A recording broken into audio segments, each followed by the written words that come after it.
Dans son Église, le Seigneur lui a donné la parole. Il l'a rempli de l'esprit, de sagesse et d'intelligence, et il l'a revêtu de gloire.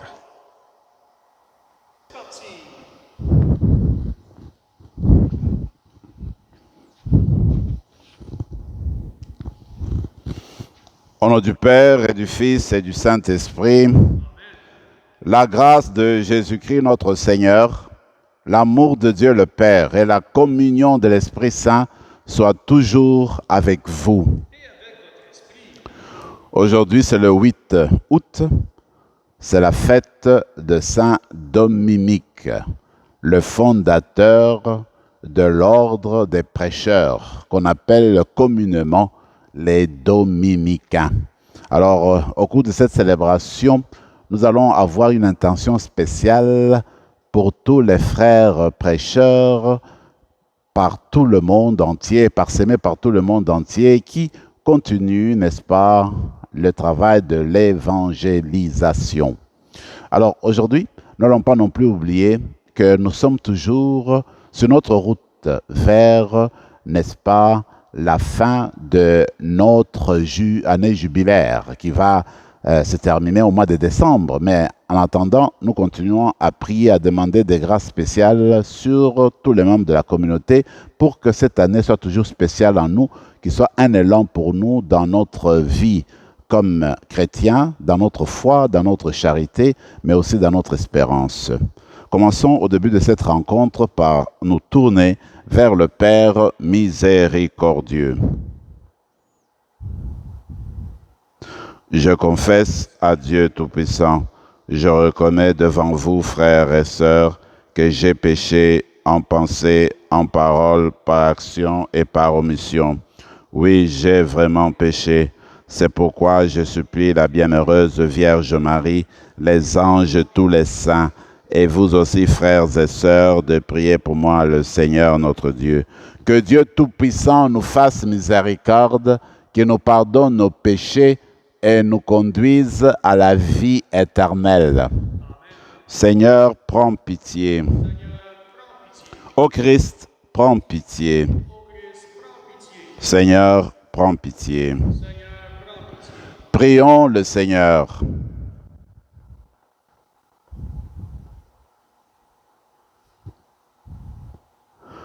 Accorde à ton Église, Seigneur, de trouver un secours dans les mérites et les enseignements de Saint Dominique, que dans sa grande bonté, il intercède pour nous après avoir été un prédicateur éminent de ta vérité. Par Jésus-Christ, ton Fils, notre Seigneur, qui vit et règne avec toi dans l'unité du Saint-Esprit, Dieu, pour les siècles des siècles.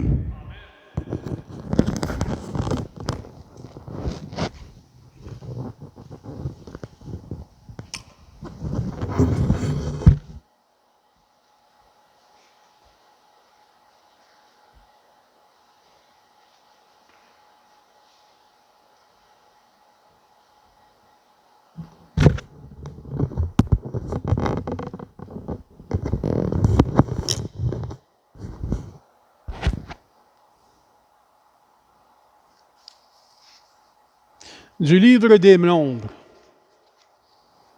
En ce jour-là, parce que Moïse avait épousé une femme éthiopienne, sa sœur Myriam et son frère Aaron se mirent à le critiquer. Ils disaient, « Le Seigneur parle-t-il uniquement par Moïse? Ne parle-t-il pas aussi par nous? » Le Seigneur entendit. Or, Moïse était très humble, l'homme le plus humble que la terre ait porté. Soudain, le Seigneur dit à Moïse, à Aaron et à Myriam, « Sortez tous les trois pour aller à la tente de la rencontre. » Ils sortirent tous les trois. Le Seigneur descendit dans la colonne de nuée et s'arrêta à l'entrée de la tente. Il appela Aaron et Myriam. Tous deux s'avancèrent et il leur dit, « Écoutez bien mes paroles. Quand il y a parmi vous un prophète du Seigneur, je me fais connaître à lui dans une vision. Je lui parle dans un songe. Il n'en est pas ainsi pour mon serviteur Moïse, lui qui, dans toute ma maison, est digne de confiance. C'est de vive voix que je lui parle, dans une vision claire et non pas une énigme. Ce qu'il regarde, c'est la forme même du Seigneur. Pourquoi avez-vous osé critiquer mon serviteur Moïse? » La colère du Seigneur s'enflamma contre eux. Puis, il s'en alla. La nuée s'éloigna de la tente, et voici, Myriam était couverte d'une lèpre, blanche comme de la neige. Aaron se tourna vers elle, et voici qu'elle était lépreuse. Il dit alors à Moïse, « Je t'en supplie, mon Seigneur, ne fais pas retomber sur nous ce péché que nous avons eu la folie de commettre. Que Myriam ne soit pas comme l'enfant mort-né, dont la chair est à demi rongée lorsqu'il sort du sein de sa mère. » Moïse cria vers le Seigneur, « Dieu, je t'en prie, guéris-la. » Parole du Seigneur.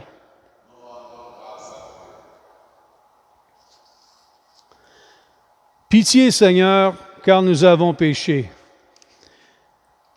Pitié pour moi, mon Dieu, dans ton amour. Selon ta grande miséricorde, efface mon péché. Lave-moi tout entier de ma faute, purifie-moi de mon offense. Pitié, Seigneur, car nous avons péché. Oui, je connais mon péché. Ma faute est toujours devant moi. Contre toi et toi seul j'ai péché. Ce qui est mal à tes yeux, je l'ai fait. Pitié, Seigneur, car nous avons péché. Crée en moi un cœur pur, ô mon Dieu. Renouvelle et raffermis au fond de moi mon esprit. Ne me chasse pas loin de ta face. Ne me reprends pas ton Esprit Saint. Pitié, Seigneur, car nous avons péché.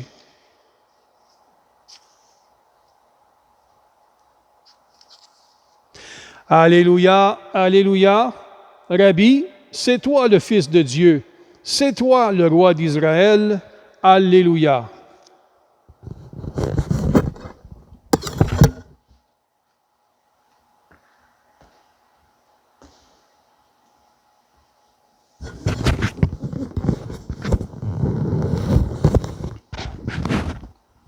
Le Seigneur soit avec vous. Évangile de Jésus-Christ selon saint Matthieu. Jésus avait nourri la foule dans le désert. Aussitôt, il obligea les disciples à monter dans la barque et à le précéder sur l'autre rive, pendant qu'il renverrait les foules. Quand il les eut renvoyés, il gravit la montagne à l'écart pour prier. Le soir venu, il était là, seul. La barque était déjà à une bonne distance de la terre. Elle était battue par les vagues, car le vent était contraire.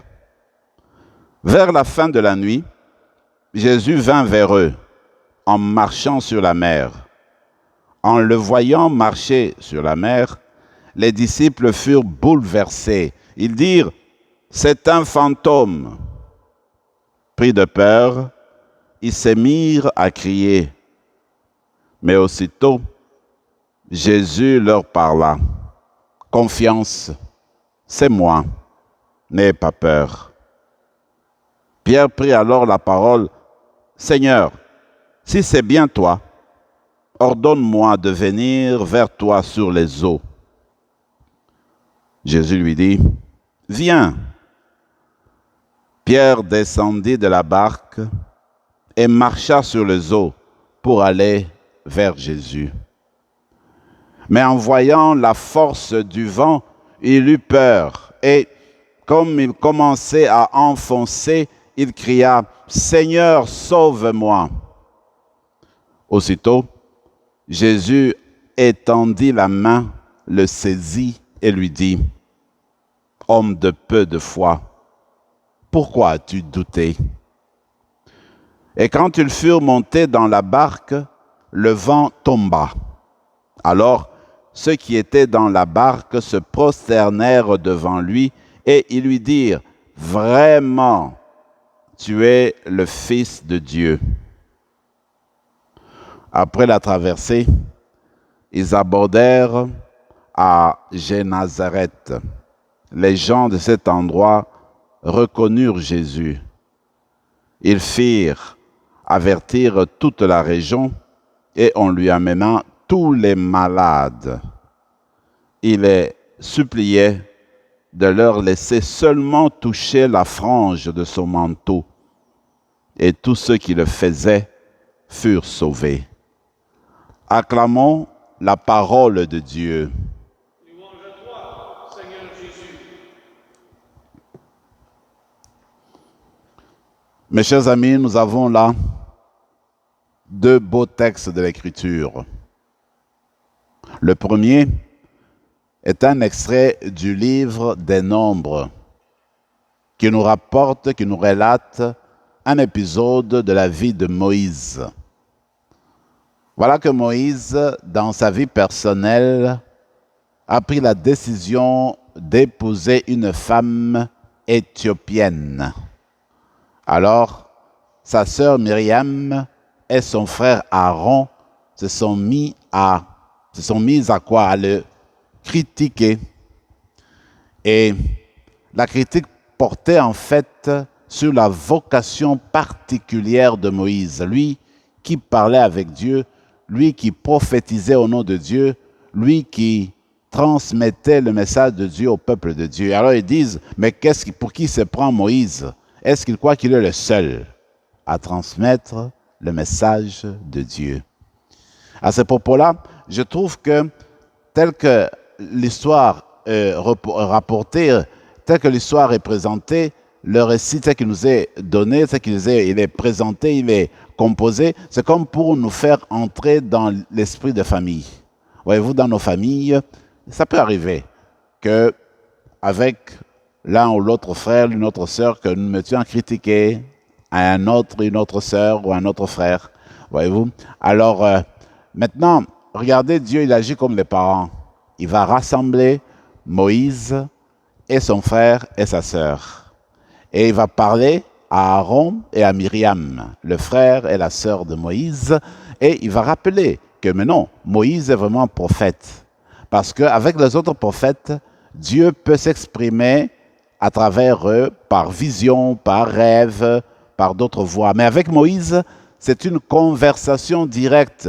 Comme on l'a dit il y a quelque temps, eh bien, Moïse parlait avec Dieu face à face.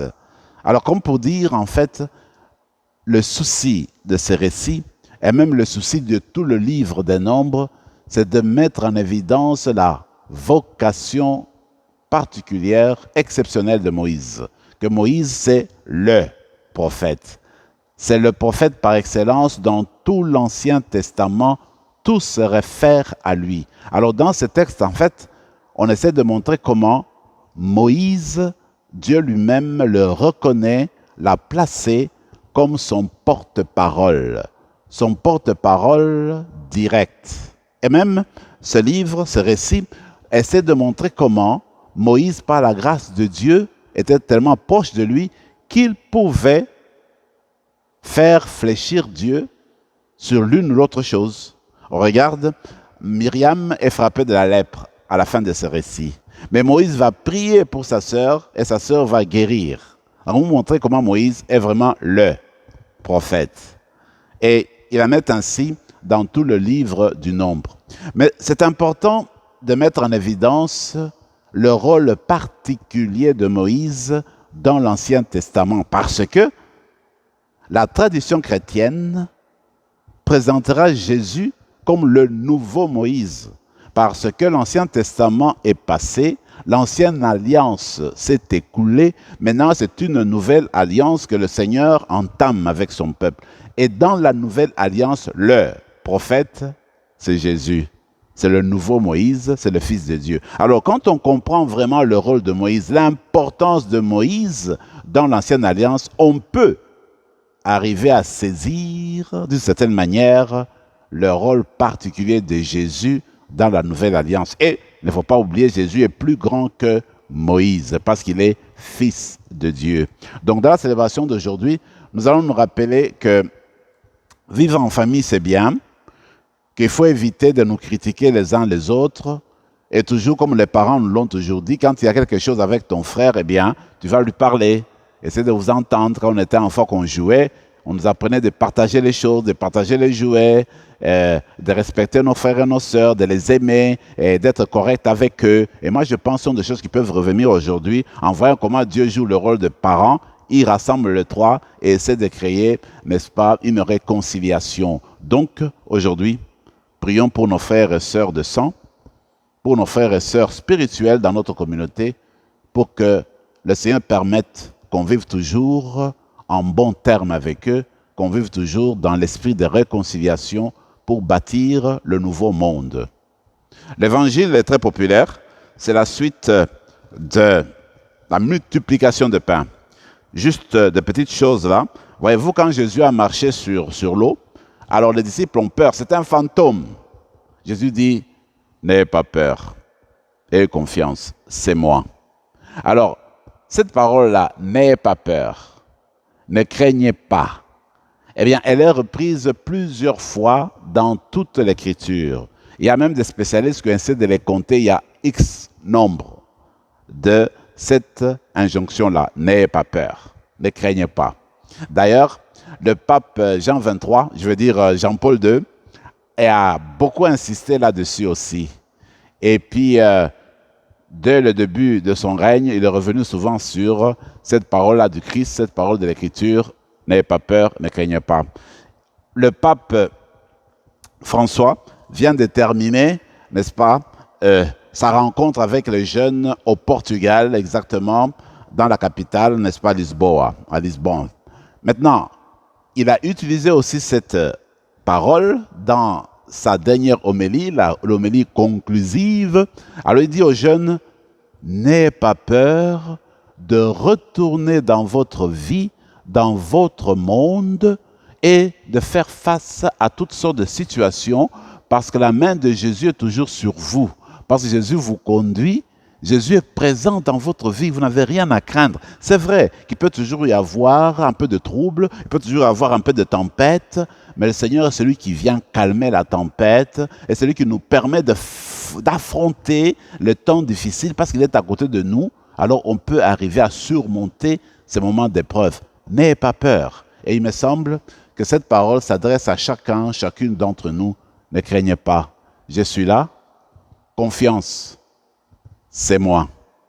Et cette confiance, on peut la voir aussi à la fin du récit dans tous ces malades-là qu'on présente à Jésus qui ne veulent pas que Jésus, parce qu'ils sont nombreux, ils ne veulent pas que, ils ne s'attendent pas à ce que Jésus aille devant chacune d'entre eux. Seigneur, tu permets seulement que je touche la frange de ton manteau et je vais guérir. La confiance dans le Seigneur. Nous autres là, on va demander la grâce de cette confiance-là.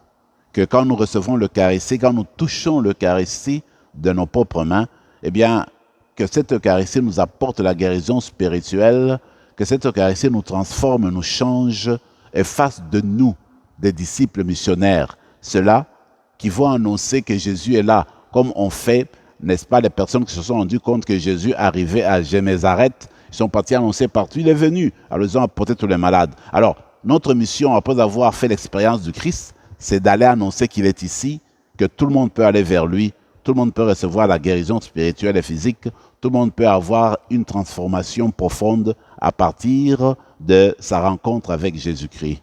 Que l'Eucharistie d'aujourd'hui nous porte et nous transforme et nous fasse grandir dans la foi dans le Christ, dans la charité aux autres, mais dans l'espérance de la vie de l'au-delà. Amen.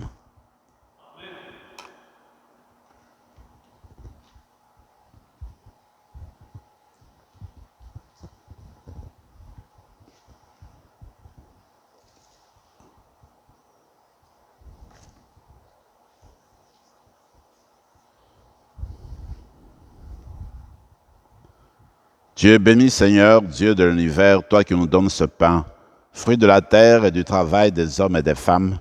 Nous te le présentons, il deviendra le pain de la vie. Béni soit Dieu, maintenant et toujours.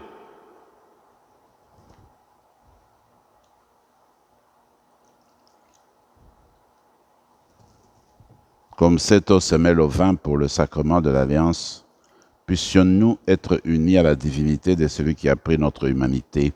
Tu es béni, Seigneur, Dieu de l'univers, toi qui nous donnes ce vin, fruit de la vigne du travail des hommes et des femmes.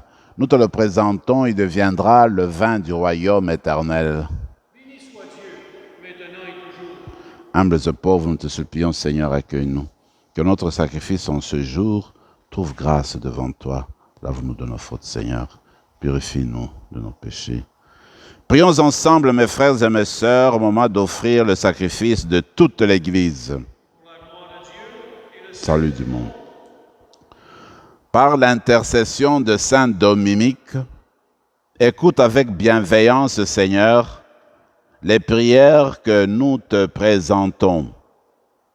Et par la puissance de ces sacrifices, soutiens ceux et celles qui luttent pour la foi, en leur donnant la protection de ta grâce, par le Christ notre Seigneur.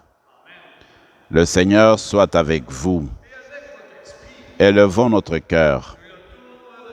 Rendons grâce au Seigneur notre Dieu.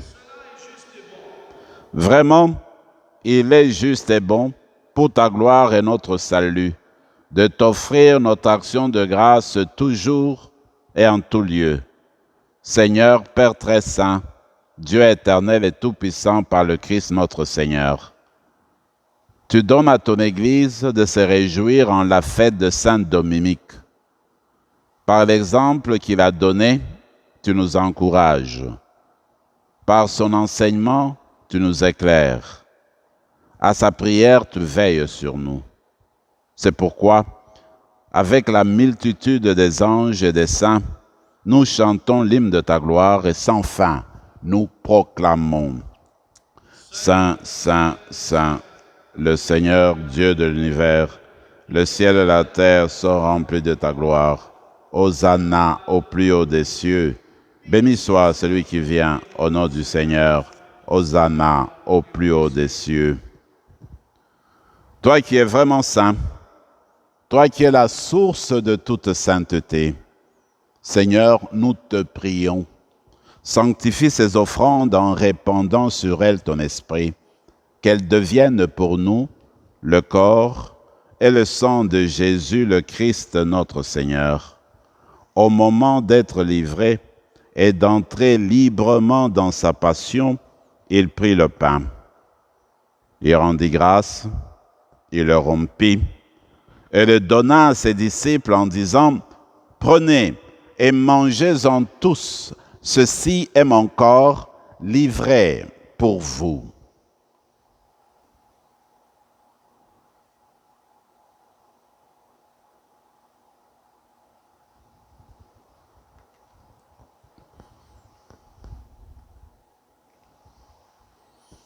De même, après le repas, il prit la coupe. De nouveau, il rendit grâce et la donna à ses disciples en disant « Prenez et buvez-en tous, car ceci est la coupe de mon sang, le sang de l'alliance nouvelle et éternelle, qui sera versé pour vous et pour la multitude en rémission des péchés. Vous ferez cela en mémoire de moi. »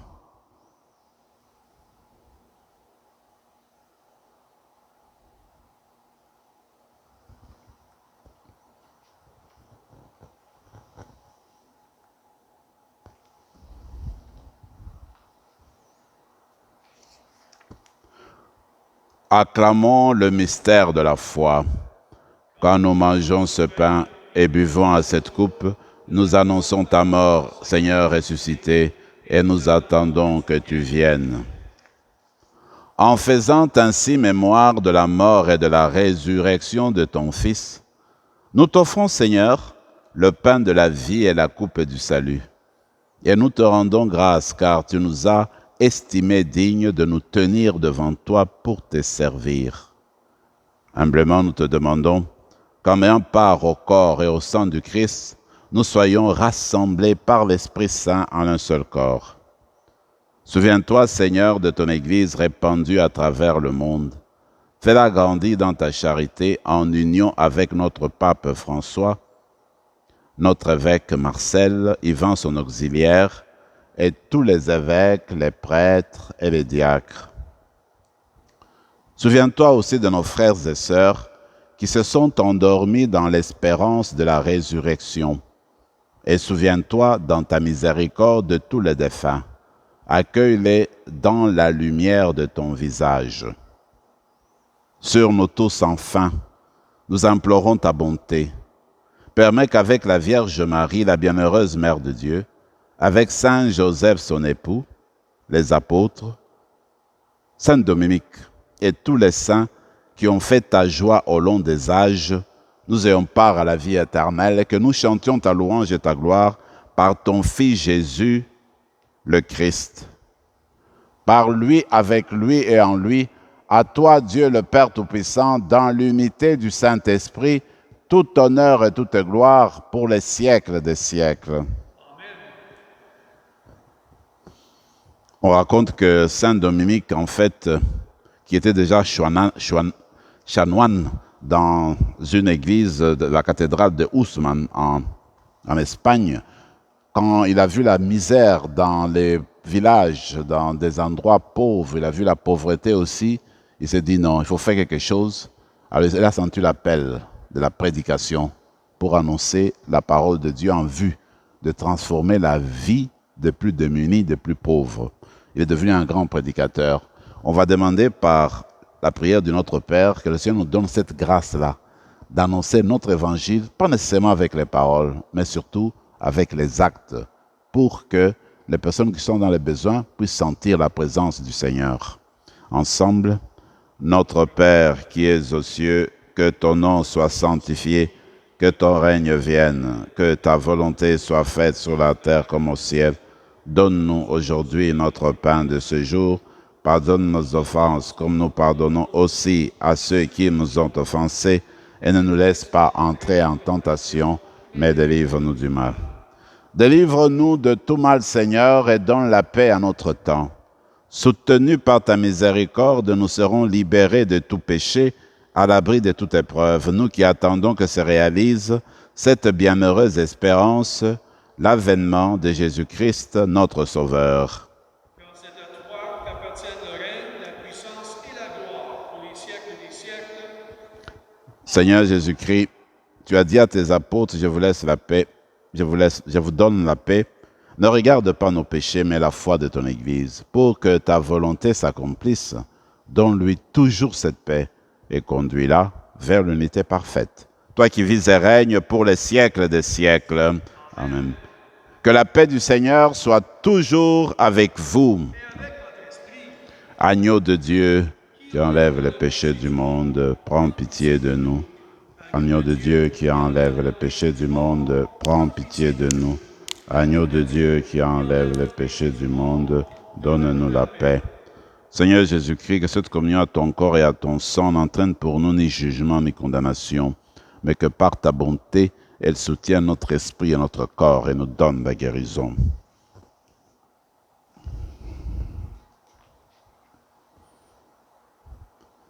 Voici la parole vivante de Dieu, c'est l'agneau de Dieu, celui qui enlève les péchés du monde. Heureux les invités au repas des noces de l'agneau. Seigneur, je ne suis pas digne de te recevoir, mais dis-moi une parole et sois guéri. Que le corps et le sang du Christ nous gardent pour la vie éternelle. Amen.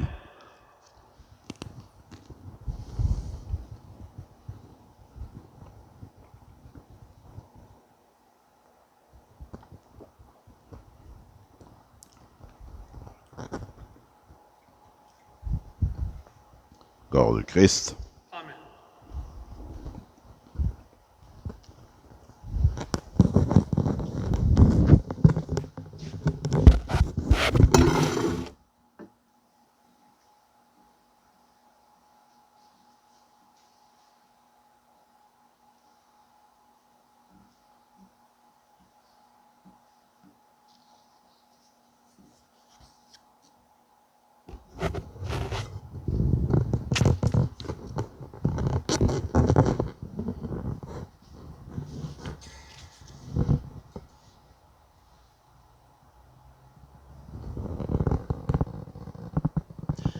Voici le serviteur fidèle et avisé que le Maître a établi sur sa maison, pour donner à chacun, en temps voulu, sa part de blé.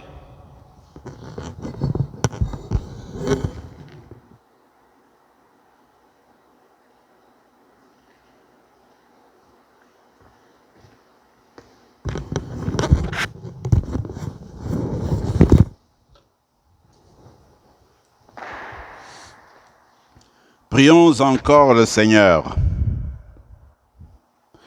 Seigneur, en ce jour où nous faisons mémoire de Saint Dominique, tu nous as donné en nourriture le sacrement du ciel. Fais que ton Église ardente à te servir en reçoive toute la force et soit soutenue par la prière de celui qui l'éclaira de sa prédication, par le Christ notre Seigneur. Le Seigneur soit avec vous et que Dieu Tout-Puissant vous bénisse, le Père, le Fils et le Saint-Esprit. Allez dans la paix du Christ.